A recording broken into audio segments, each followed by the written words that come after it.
কি লাগলো? Hello friends, আমার মেয়ের পায়ের নখের অপারেশান হয়েছে।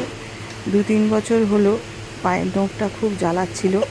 মানে পায়ের নখের ওপরে কেউ পা দিয়ে ফেললে সেখানে ও থাকতে পারছিল না, প্রচণ্ডভাবে অসুবিধে হচ্ছিল। এখানে ছোটকে দেখার মতো,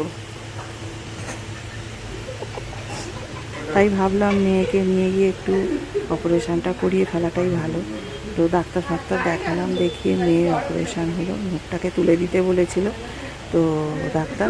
তো অপারেশানটা হলো, তো এখন বলেছে 1 সপ্তাহ মেয়েকে হাঁটতে মানা করেছে।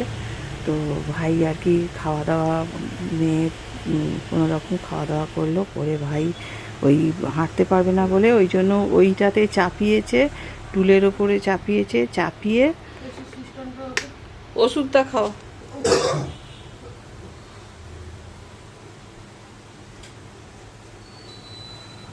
তো ওকে মানে মুখ হাত ধোয়াতে নিয়ে গেছে, আবার ওখান থেকে আবার চাপিয়ে আবার এতে ঘরের মধ্যে ঢুকিয়ে দিল, ঢুকিয়ে ওষুধ ফষুধ খেয়ে এবার একটুখানি বললো তুমি শুয়ে পড়ো। হ্যাঁ ওইটা এখন খেতে হবে পরপর, আর একটা ওষুধ আছে ওটা বার করো, শুয়ে পড়ো। তো একটু শুয়ে পড়লো।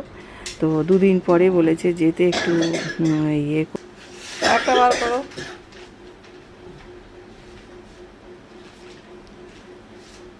করবে ড্রেসিংটা করবে। তো সেখানে 2 দিন পরে নিয়ে যাব, নিয়ে গিয়ে ড্রেসিংটা করব। দেখো তোমাদের নখের একটা ছবি দিয়েছি, সেই ছবিটা দেখো তোমরা, নখের ছবিটা অস্বাভাবিক ছবি।